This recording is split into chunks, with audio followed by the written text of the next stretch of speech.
Fala pessoal, Shalom no coração, sejam todos muito bem-vindos ao nosso devocional. Abra sua Bíblia comigo em Daniel capítulo 10, vamos continuar a história que comentamos ontem. Nós fizemos um devocional baseado nessa visão que Daniel teve. Ficou um devocional até um pouco extenso, né? Mas uma bênção, glória a Deus por isso, e nem conseguimos completar. Então hoje vamos continuar. Para você que não teve aqui ontem, está aqui pela primeira vez, eu já te convido a se inscrever no canal. Mas para você não perder o fio da meada, Daniel capítulo 10 trata de uma visão que Daniel tem uma revelação muito profunda da parte de Deus, e é uma visão que eu reputo como assustadora. Inclusive foi o título do devocional de ontem, uma visão assustadora. Por que isso? Porque o próprio Daniel fala nos versículos 9 e 10 que ele desfalece, ele cai, ele perde os sentidos, tamanha a grandiosidade dessa visão. Ficou curioso em aprender mais sobre essa história? Revisita o devocional de ontem, para que eu não precise me repetir nas mesmas coisas, tá? Para a gente render o tempo, mas o devocional está muito rico de várias informações. Inclusive eu citei ontem e reitero, esse trecho da Bíblia, essa história narrada em Daniel 10 e 11, é uma das, um dos momentos onde você consegue perceber com mais profundidade as dimensões espirituais relatadas na Bíblia. Uma visão que amplia o nosso conceito de diversas coisas das dimensões espirituais. E sim, é muito importante conhecermos essas coisas, termos ciência dela e aprendermos com o que essa história nos ensina. Então vou seguir aqui hoje, gente, Daniel capítulo 10, versículo 10, tá bom? Daniel 10, 10. E eu vou citar aqui algumas falas que o anjo comunica a Gabriel e quero compartilhar algumas percepções contigo. Olha só. Daniel capítulo 10, versículo 10, diz assim: Em seguida, a mão de alguém tocou em mim e me pôs sobre as minhas mãos e os meus joelhos vacilantes. E ele disse: Daniel, você é muito amado. Preste bem atenção ao que eu vou lhe falar.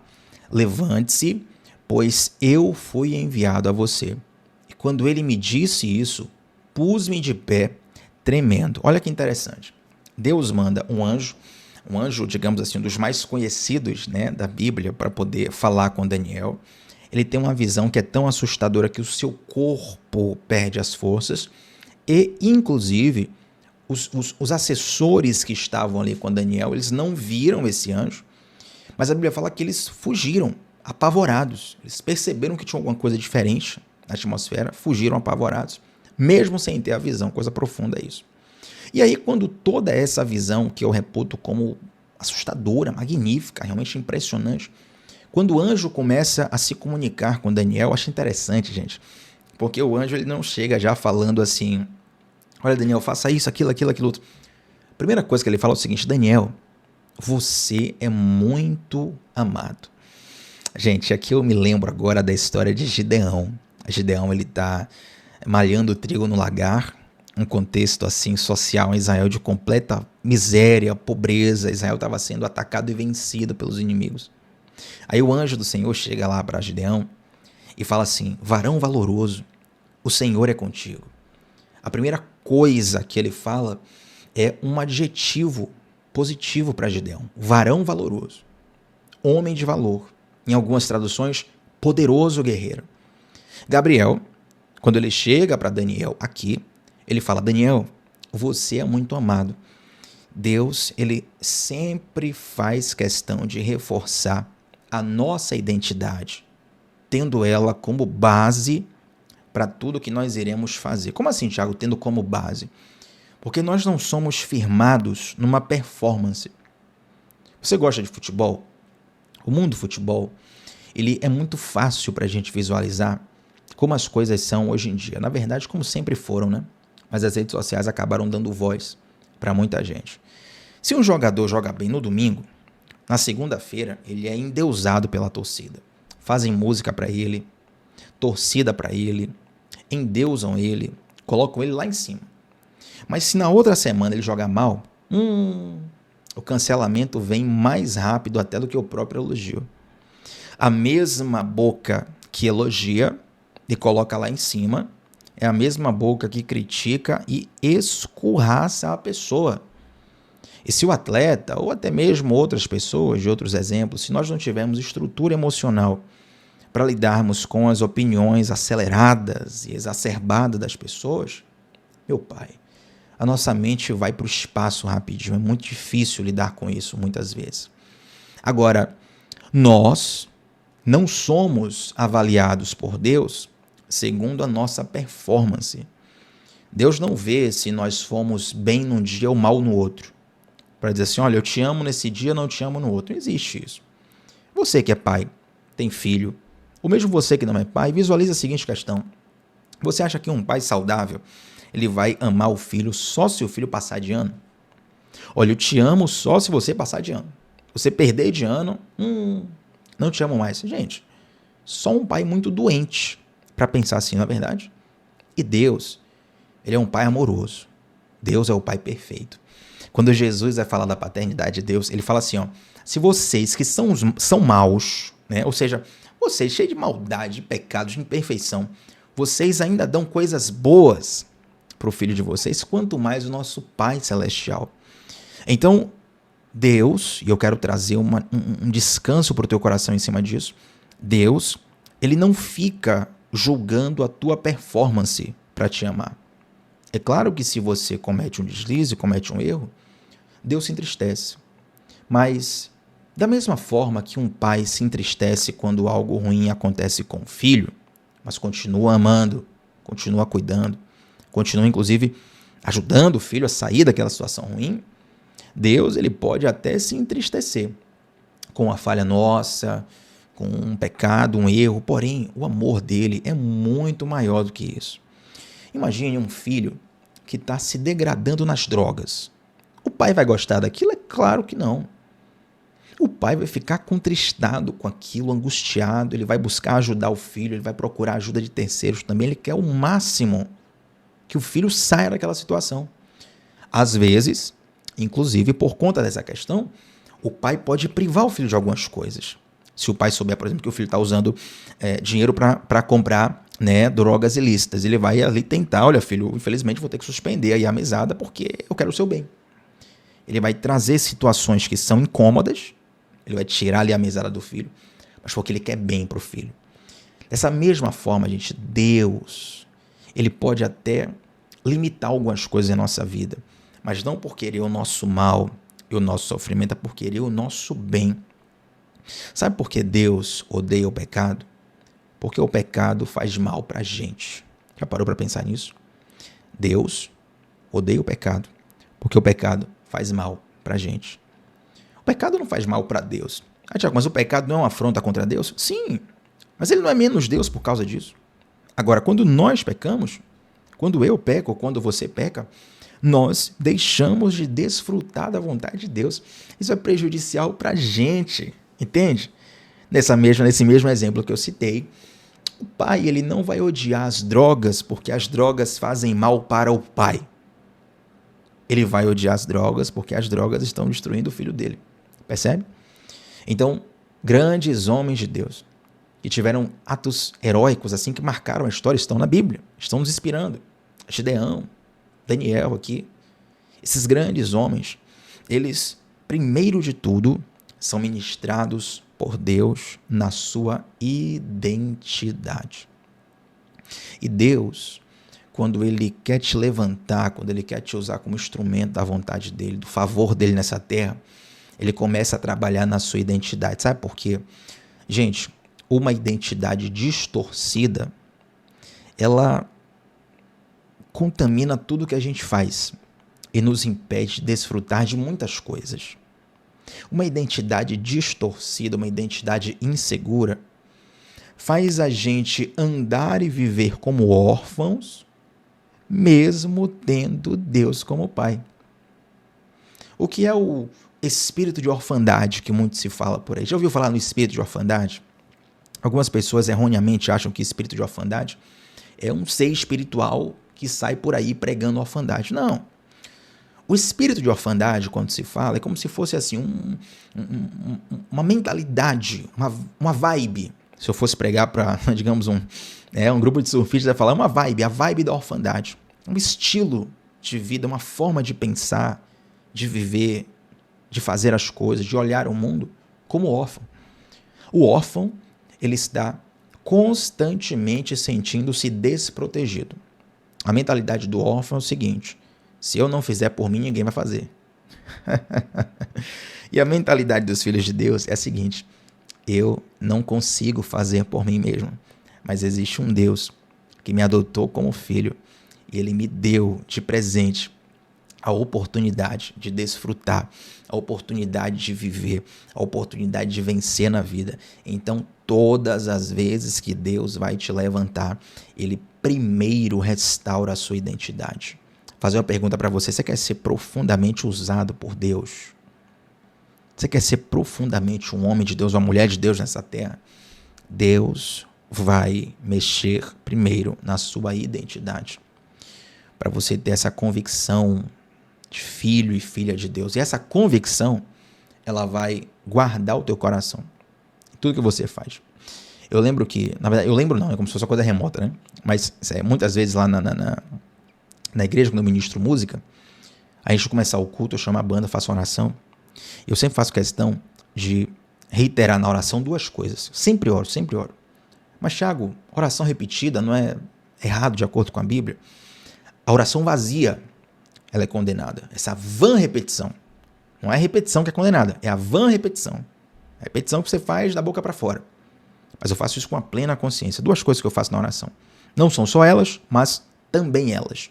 Primeiro, eu falo assim: Senhor, nós confessamos aqui, de acordo com a tua palavra, que sem ti nada podemos fazer. Confessei aqui a minha incapacidade. Sem ti nada podemos fazer. E eu falo assim: Senhor, guarda o nosso coração nas montanhas e nos vales, no elogio e na crítica, para que tanto o elogio não venha nos inebriar, nos embriagar, quanto a crítica também não venha nos esmagar.